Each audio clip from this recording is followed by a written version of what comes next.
Top Med Talk. So welcome to day 2 of ASA 2018, live here from Fort Lauderdale in Florida in the USA. I'm Monty Mythen, Editor-in-Chief of Top Med Talk. I'm joined once again by Dr. Joff Lacey, who's an anaesthetist and perioperative physician from London in the UK. So Joff, how was yesterday for you? Thanks, Monty. Yeah, it was a fabulous day. We had some really great interactive sessions, heated audience participation discussions at the end. But highlights being a session looking at enhanced recovery across multiple surgical cohorts, including the enhanced recovery within the emergency laparotomy patient, which seems one that's often not always focused on, but one that is in much need of some kind of enhanced pathway, let alone recovery. And then probably, though, the highlight of the day for me was the opioid crisis session, really. I mean, it was really very emotive and engaged discussion by all parties, and one that was really at the top of everyone's agenda. So it was really great. And there were some very shocking personal reflections within that. Yeah, there were two stats really that stuck out for me. One was a clinician saying that in his institution, over 25% of total knee replacements are still on opioids 6 months after the operation. You know, given the main indication for a lot of these procedures is to, ameliorate pain and be off chronic opioids, and yet there's a large proportion that are still on them. I was taken aback by that figure. And then the other one of note was from Dr. Hendrick, who was discussing her home hospital and where she was born, and gave a startling graph that showed this almost exponential rise of children being born addicted to opioids. Wow. And that was really quite striking. There was also some implication in there that the leak we discussed yesterday from the bathroom cabin at a home is quite a major leak into society. So that's a place where adults, but in particularly possibly more worrying children, can go and find drugs that then get traded on, either just shared with their friends or sold for money or whatever. Yeah, absolutely. It's this collateral damage to this crisis. So one thing is the patients being sent home with opioids and then eventually being hooked on it, but it's only about 25% of these are being used. So you've got an enormous number being out in the community that can be picked up, children use, friends use, and then the damage keeps rippling. 25% of patients who had a joint replacement. I mean, we'll come back to joint replacements another stage, and we've discussed them frequently on Top Med Talk. But the literature from the UK suggests that 19 out of 20 people, their pain is better when they've had the joint replacement. Whether their life is better is a separate discussion, which we'll deal with, and we've dealt with before, deal with another time. So how do we rationalise 25% still being on there? Is that a signal to us that within that there are people who are now addicted to the drug? With the data we got presented yesterday, we were unable to break down into exactly in that 25% what was going on with them. But I think undoubtedly it does reflect this cohort of patients where the primary pathology causing the pain has been dealt with. And this is a drug addiction now. It is not related to a physiological pain. Okay, just to push back a little bit on that, there will be a small percentage where their pain will be no better and possibly worse, because we recognise that in joint replacement. True, I was probably being rather brazen with that. Yeah. In the UK it seems to be 1 in 20. Exactly, but that the size of what we're seeing here must be disproportionate. There must be an element of addiction there. Okay, we're joined again by Dr. Pat Shanahan, who helped to open us yesterday. Pat's from Kentucky in the USA, and Pat's been passionate about this issue for a long time, been trying to do some interventions, including at a sort of government level. Pat, what did you take from yesterday's discussions? Well, I thought Tracy Hetrick's personal accounting of an area that I'm very familiar with, because Kentucky is contiguous with West Virginia, was quite remarkable. It's painful to listen to when you hear someone talk about the opioid epidemic, and the contributors, from my perspective, are us as physicians, but also the way society, government in particular, has set up this stream of managing pain, the fifth vital sign, which I despise that terminology because it has created part of this problem. But I thought the session was very good, covered exactly what we need to cover, which is the basics of whether we can get away from opioids as a pain management scheme in surgery, and what that does to our population. And what it does is it changes the focus. It changes it from no pain, and there is no pain, and this is how you take care of pain with this narcotic and take it home and to protect yourself from having pain ever, to life has pain, surgery is painful, we can manage your pain as your healthcare provider, we can help you get through this crisis of pain in the short term, And as life goes on, you're going to have some discomforts, but don't connect that discomfort with a need for a narcotic to take care of it. There are many other avenues to take care of pain, and that message is not out there enough, in my opinion, for America, and even for physicians, even though, for the most part, we as physicians collectively do know there are many other modalities.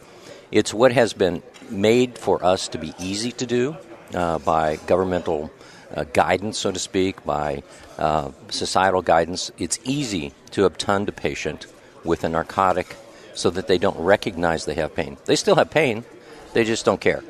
Now we must be careful with all these issues not to get the pendulum to swing too far the other way and to completely demonize a drug that has had a very important place in medicine for a very long time.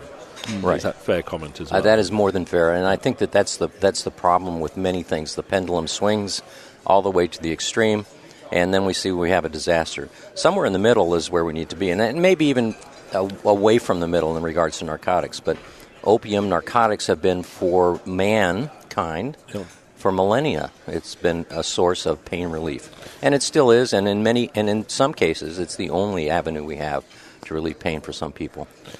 So Joff, we touched yesterday on the fact that we don't think this is as big a problem in the UK, but we must be crystal clear that it is a problem in the UK. We're just saying the magnitude of the problem. It may grow rapidly to be a similar size problem. Absolutely. It's not as recognised as much of a problem in the UK.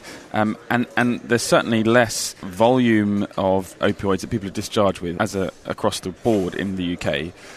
But there's still chronic pain and chronic opioid use exists and is a problem in the UK, and so we have the same needs that need to be addressed. Exactly. So, and one of the things we often fear is when we highlight an issue in another country, in a way we're advertising an opportunity to bad people. We're sort of saying, oh, that's interesting. I didn't realise there's a whole load of this stuff potentially knocking around in Aunt Maud's drug cabinet. Perhaps I'll go and have a look. So that is a concern as well. We must manage all of this. Yeah. Now, our big responsibility in this, I think, was recognised and discussed in great detail yesterday. Multimodal analgesia, I think, has been soaked into our system for as long as I can now remember. Did you ever grow up? You're relatively young as a doctor. How long have you been at it now, Joff? About 10 years now. Yes, you're a baby. Okay. So do you ever remember that not being the multimodal approach? In other words, having the non-steroidals and the paracetamol round-the-clock type of thing? I remember that term not being so openly used. I mean, we would obviously use as many different modes as possible, but the real drive for multimodal opioid sparing, from my experience, is reasonably new. Part of that I'm getting at is that, like at UCLH, for example, the standing order of acetaminophen, paracetamol, and a non-steroidal, an aspirin type of drug, round the clock, is a default mode in the drug chart. You have to take it out, if you see what I mean. Yes. Right, so that's why maybe we weren't having such big conversations about multimodal. And if you look at the checkbox for the takeaway tablets for day surgery, for example, you can just about check a box that gives you a few tramadol, which is very, very unusual. Yeah. To be sent home with a large volume of strong opioids it's basically not an option in a lot of the cases. So our opportunities are the multimodal analgesia and not sending people home with a sack full of heroin-like drugs. Exactly. Okay, so, Pat, there was a big discussion then yesterday about the use of a small amount of opioid to facilitate intubation, which some people were getting very heated about. Very heated. And whether that is the right fight to be having at this stage, as opposed to, can't we go a bit multimodal and can't we stop the sack of I think drugs? that gets back to your comment earlier, which is that we cannot be demonizing a category of medication. And we do speak about narcotics as drugs, and in a way it demeans the value of the agent being used. And I think there are many clinicians who do believe that intraoperative use of some small amount of narcotic is essential for the way they manage their anesthetic, and I think that's appropriate for that. But to say that they need boatloads of it to go home, to say that is incorrect. You don't need to plan for every contingency of the patient at home because they're not going to come back to see you. You need to plan for some contingencies and have them have the opportunity, if they have a problem, to get back in touch with you so that you can deal with that. So it's the systems that need to be put in place, and our contribution is the alternatives. Now, it's very, very common practice. It was shown very well yesterday to give 100 micrograms of fentanyl around the time of induction of anesthesia. I would say for almost every protocol you look at, that's soaked into the woodwork. And now it may turn out with large pragmatic randomized controlled trials that 100 micrograms of fentanyl is a player for what happens later. But right at the moment, do we, sitting here, all agree that the big target in the first place is the sack full of opioids that people are taking home, and before that it's a multimodal approach that may include some opioid. Right. Could I add one element to that was mentioned yesterday, and that is the education of the patient and their family regarding pain management and what's happening to them in a surgical experience. Because it is not anymore in medicine a paternalistic situation in the United States or anywhere else, I don't think. And so to have the patient and their family involved is probably one of the bigger steps to dealing with all of these problems going forward. And I told you an anecdote, I think, yesterday about a nursing member of our staff and her child. Those stories are out there all over the place where the family involved is a family that saves them from having these problems going forward. And it is our duty to get them involved, I believe. Do you think we should tighten up on that process? Do you think that maybe everybody should sign consent to take opiates home? They should sign a disclaimer that says they know how to handle them, what to do with them. They're a controlled drug. Disposal of them, is that too heavy-handed? We do it all at the front end. What about the back end? That may be a little heavy-handed just because of the logistics of getting it accomplished and in this hurrying up that we have in medicine today. It's an interesting point, though. But we're all open to radical ideas to try and fix this, because the other thing that we've heard, which I don't think we've heard before, we used to hear people saying, please make sure I go home without enough pain meds. I'm now hearing, as you just referred to, Pat, people saying, please don't let my loved one or me go home with that sack of pain meds. Please keep them. I will contact you if I really can't cope. And we're sort of saying, no, you have to take them away. Is that true?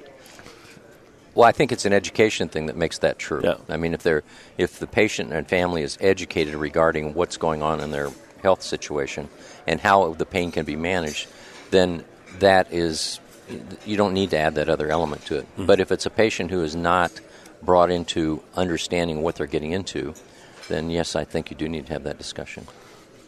Any last thoughts, Joff? No, I just wanted to pick up on this non-pharmacological input to reducing the opioid use. Some comments yesterday which were fascinating about 60% drop in an institution's opioid prescriptions based on them using the term, what is your comfort scale, as opposed to how much pain are you in, and patients expecting to be in some form of discomfort, not being pain-free, have immense impact on them going, actually, I think I'm all right, I don't need anything. That was a comment from Dr. Ross Kerridge, who I can see across the room now, just enjoying a little bit of breakfast. We'll get him up on that later, saying, I think it was in Australia, that dropping the P word and using the comfort word, that gets back to that fifth vital sign stigma that we have here in the U.S., where you have to present a person with a scale of 1 to 10. Is your pain a 0? Is your pain a 10? And it's a confounding question for every patient that I ask. What does that mean? It doesn't mean anything. Can you handle the pain, or can you not handle the pain? Works a lot better. Yes. Or, alternatively, as Joff said, how comfortable are you? Yeah, absolutely. So how comfortable are you at the moment, Joff? Very comfortable. Okay. Do you have pain anywhere on your body if you think hard about it? No. Interesting. Pat, anywhere? But, that's the point, isn't it? If you get people to say, well, actually, now you mentioned my left shoe is a little bit tight. When you really focus on it. Yeah. Okay, well, let's take that thought into the day. Big focus on blood pressure today, which we'll come back on later on. Anything else that you've noticed, Joff, for today? Yes, the second session of the day, which is looking at ownership and collaboration of enhanced recovery programs, which I think would be really interesting. Yeah. Pat, anything? Well, I was commenting on the blood pressure. Dan Sessler gave an excellent talk yesterday regarding blood pressure management in the intraoperative period, and it dovetails in a lot of areas in what we do in enhanced recovery, vis-a-vis the elderly population, the frailty, the risk of hypotension for postoperative cognitive dysfunction, which is a real problem for the elderly. Well, I think a very clear message on that. We've got to take blood pressure seriously. Yes. Great stuff. Have a great day. Thank you very much indeed. We'll be back later. Please don't forget to subscribe on www.topmedtalk.org. And through that, you'll get into a podcatcher, maybe iTunes, and you'll get these podcasts on a regular basis completely free. Top Med Talk. My left toe is hurting right now. And don't forget to follow Top Med Talk on LinkedIn, Facebook and Twitter.